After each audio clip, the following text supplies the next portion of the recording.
សួស្តីបងប្អូនទាំងអស់គ្នាថ្ងៃនេះខ្ញុំបានរៀបចំចាក់ដីសម្អាតស្មៅកុំឲ្យដុះហើយនេះក៏ជាសកម្មភាពដែល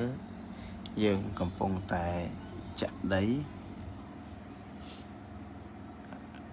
ដើម្បីយើងរៀបចំដីឲ្យបានល្អហើយនឹងយើងនឹងក្រងរៀបចំដាំដំណាំផ្សេងនៅក្នុងនឹងដោយសារបញ្ហាការងារប្រេងសាំងឡើងថ្លៃអញ្ចឹងដីនេះក៏ក្នុងមួយឡានក៏ឡើងថ្លៃច្រើនដែរតែដល់ពេលវេលាយើងត្រូវតែចាត់ចែងការងារហើយអញ្ចឹងយើងកុំឲ្យបងអង្គយូរក៏នាំគ្នាសម្រេចចិត្តថាចាក់តែម្ដងហើយមើលដីនេះបងប្អូនឃើញមានដីលីគ្រួសលីថ្មតែយ៉ាងណាក៏យើងចាក់វាបានទាន់ពេលវេលាដើម្បីឲ្យទាន់រដូវវស្សា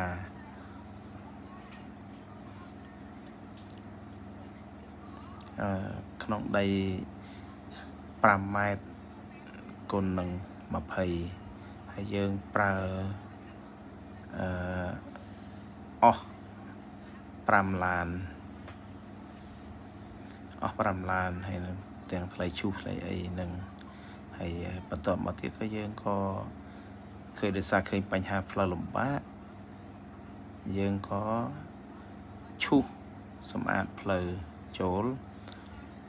បាទដែលឈូសស្មៅចេញទៅហើយយើងត្រាយដប់ត្រៃស្មៅនឹងដើម្បីឲ្យជាសម្រួលដល់ការធ្វើដំណើររបស់បងប្អូនរបស់យើងទាំងអស់គ្នាហើយខ្ញុំសង្ឃឹមថាបងប្អូនទាំងអស់គ្នានឹងចូលរួមទាំងអស់គ្នាដើម្បីបរិស្ថានស្អាត